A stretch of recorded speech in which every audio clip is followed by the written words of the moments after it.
The Willow Creek Homeowners Association prided itself on order. Trimmed hedges lined the sidewalks, mailboxes matched, and every house followed the same muted palette approved years earlier. For most residents, the rules faded into background noise, but for Mara Ellison, the HOA had become a daily presence. She worked late shifts at the hospital and relied on neighbors to keep an eye on her 9-year-old son, Caleb, who loved biking the quiet loop near their cul-de-sac. On a warm Saturday afternoon, Caleb rode with 2 friends while Mara caught up on sleep. At the corner lot, a new fence had gone up around Mr. Harlan's yard, installed to mark a property line after a dispute with the HOA about landscaping. The fence wasn't finished. Orange tape fluttered where a panel leaned inward. Caleb slowed, laughed with his friends, and tried to pass through the narrow gap he'd used before. The panel shifted. The bike tipped. Caleb fell hard onto the grass, scraping his arm and knocking the wind from his chest. His friends ran to get help. Mrs. Nguyen from across the street brought water and a clean cloth. Caleb cried, more from shock than pain, as neighbors gathered. When Mara arrived, panic flared, then settled as she checked her son. The scrape was shallow, but his wrist was tender. She took him inside, cleaned the cut, and iced the wrist. As the adrenaline faded, anger took its place. The fence had been reported unfinished twice, she remembered, flagged as a hazard in HOA emails that went unanswered. That evening, Mara wrote to the HOA board. She asked for an explanation and for the fence to be secured. The reply came quickly from the board president, citing homeowner responsibility and noting that the fence had been permitted. The tone felt dismissive. Mara replied again, attaching photos and reminding them of prior complaints. The next day, Mr. Harlan knocked. He was stiff, defensive, and insisted the fence was on his property and within code. Voices rose. A neighbor filmed from across the street. When Mara mentioned Caleb's fall, Harlan bristled and accused the children of trespassing. The argument spilled onto the sidewalk as more neighbors watched. Someone called the non-emergency line, hoping to calm things down. Sirens arrived instead. 2 officers stepped out, hands open, asking everyone to breathe and explain.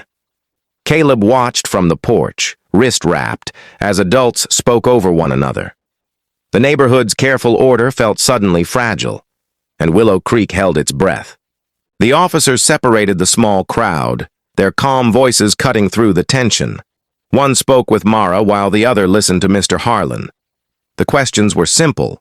What happened? Was anyone hurt? Did anyone feel unsafe? Mara explained about Caleb's fall, the unfinished fence, and the emails she'd sent to the HOA. She showed photos on her phone. Mr. Harlan repeated that the fence was permitted and claimed the children had no right to be near it. Caleb's wrist was checked. The officers advised Mara to follow up with a doctor if the pain continued and documented the incident. No citations were issued, but the presence of police shifted the neighborhood's mood. Neighbors drifted back to their homes, whispering. The video posted online later that night would gather comments faster than facts. By Monday, the HOA board convened an emergency meeting. The agenda was tight: liability, compliance, and community harmony. Mara attended with a folder of printed emails. Mr. Harlan arrived with a copy of his permit and a contractor's invoice. The board president emphasized procedures. Reports must be filed, inspections scheduled, timelines respected. The words felt rehearsed. Mara spoke anyway. She described how quickly a small oversight had turned into a scare for her child. She didn't accuse. She asked why repeated notices about the fence's instability were ignored. A board member shifted uncomfortably and admitted the inspection backlog had grown. Another reminded the room that parents should supervise children. The room murmured. Outside the meeting, neighbors chose sides. Some argued rules protected everyone. Others said rules without accountability meant nothing. A parent shared a similar near miss from last year. Someone else worried about insurance premiums. The sense of community frayed further. The HOA issued a statement by email that evening. The fence would be re-inspected and temporary barriers installed. It included a reminder about staying off private property. The message satisfied no one. Mara felt it placed blame without addressing risk. Mr. Harlan felt targeted and posted his own message on the neighborhood forum, insisting on his rights and criticizing mob pressure. The next day, an officer returned to Willow Creek, not to arrest anyone, but to deliver a report and advise both parties on next steps if they wished to pursue claims.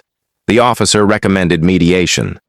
"Paper trails matter," he said gently, pointing to dates and times. "So do repairs." A contractor arrived to brace the fence, bright cones marking the edge. Caleb watched from the window, his wrist improving. He asked if he could ride again soon. Mara nodded, but her trust felt thinner than before. As the week closed, Willow Creek looked the same from the outside. Trim hedges, matching mailboxes. But lines had been drawn, on paper and in the sand. Mediation took place in a plain room at the community center, far from the manicured lawns that had sparked the dispute.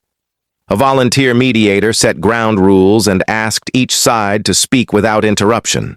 Mara went first. She talked about balancing work and parenting, about trusting her neighborhood, and about how quickly that trust cracked when warnings were overlooked. She didn't ask for punishment. She asked for assurance. Mr. Harlan spoke next. He described feeling scrutinized by the HOA for years, fined over minor issues, and pushed to act quickly on a fence project that wasn't finished to his standards. He said the incident scared him too. Sirens, cameras, strangers judging. He insisted he never meant harm. The mediator wrote key points on a board: safety, responsibility, communication. They discussed timelines and temporary fixes, inspections and notices. An agreement began to form.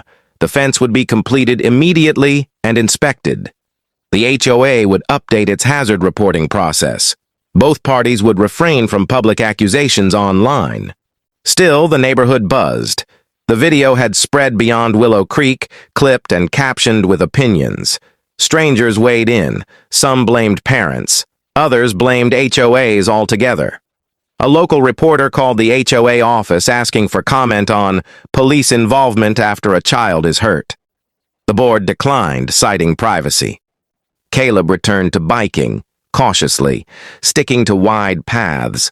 Mara walked with him at first, waving to neighbors who looked away or smiled too quickly. She realized how silence can be loud, how people avoid conflict by avoiding each other. At the next HOA meeting, attendance doubled. Residents raised hands to speak about cracked sidewalks, loose dogs, and untrimmed trees. The board listened longer than usual. They approved funds for faster inspections and a temporary safety committee. It felt like progress, though small. Mr. Harlan finished his fence. It stood straight, painted to match the approved palette. He avoided Mara at first, then one afternoon nodded as she passed. Weeks later, he left a note in her mailbox apologizing for the argument. It wasn't an admission, but it was something. The police report closed with no further action. The mediator filed the agreement. Life settled, but the cost of quiet streets lingered, in meetings, in emails, in the way neighbors now checked their phones before checking on each other. Willow Creek learned that order is fragile. Months and safety requires more than rules. Slowly found it requires attention, humility. The safety committee met on folding chairs in the clubhouse, reviewing reports and walking the neighborhood with clipboards. Hazards were flagged faster now. Uneven pavement spray-painted bright, broken lights fixed within days. The HOA newsletter adopted a softer tone, focusing on prevention rather than penalties. It was an adjustment, and not everyone liked it, but fewer complaints escalated. Mara noticed the difference in small ways. Neighbors waved again. Parents chatted while kids biked in loose packs, calling out warnings when someone went too fast. Caleb's wrist healed completely, and with it, some of Mara's lingering fear. She still walked the loop most evenings, not to supervise, but to reconnect. The incident remained a reference point. At meetings, someone would say, "Remember what happened with the fence?" and the room would nod. It became shorthand for how quickly neglect could become danger, and how conflict, if mishandled, could bring police to a place that prided itself on peace. Mr. Harlan attended fewer meetings, but followed the new processes closely. He submitted requests early, posted notices before work began, and spoke to neighbors directly. One afternoon, he stopped Mara to say the contractor he'd used came highly recommended. It was practical, not friendly, but it felt like a bridge. The local reporter eventually published a brief follow-up, focusing on policy changes rather than personalities. The comments were quieter this time. Online attention moved on, as it always does. What remained was the memory inside the community, a shared understanding that systems exist to serve people, not the other way around. On a crisp fall evening, the HOA hosted a block gathering. Folding tables held lemonade and cookies. Kids chalked the sidewalks. The board president thanked residents for their patience and acknowledged mistakes. Applause followed, tentative at first, then steady. Mara watched Caleb race his friends under the streetlights and thought about how easily things could have gone differently. A sharper fall, a harsher response, a refusal to listen. Instead, the neighborhood had stumbled, argued, and learned. Willow Creek wasn't perfect. Rules still mattered. Disagreements still happened. But there was a renewed habit of speaking early, documenting clearly, and choosing repair over blame. The police hadn't returned, and no one wanted them to, except for parades. As the gathering ended, neighbors stacked chairs together. The streets grew quiet again, not the brittle quiet of avoidance, but the calm that comes after work is done. The sirens had faded, but the lessons stayed. Enjoying this breakdown of how an HOA conflict escalated after a child was hurt? If you want more real-world stories that unpack community issues, accountability, and what can go wrong when communication breaks down, consider subscribing for future episodes. Give this a like if the story helped you see the situation from multiple sides, and drop a comment below. How do you think neighborhoods should handle safety concerns before they turn into bigger conflicts?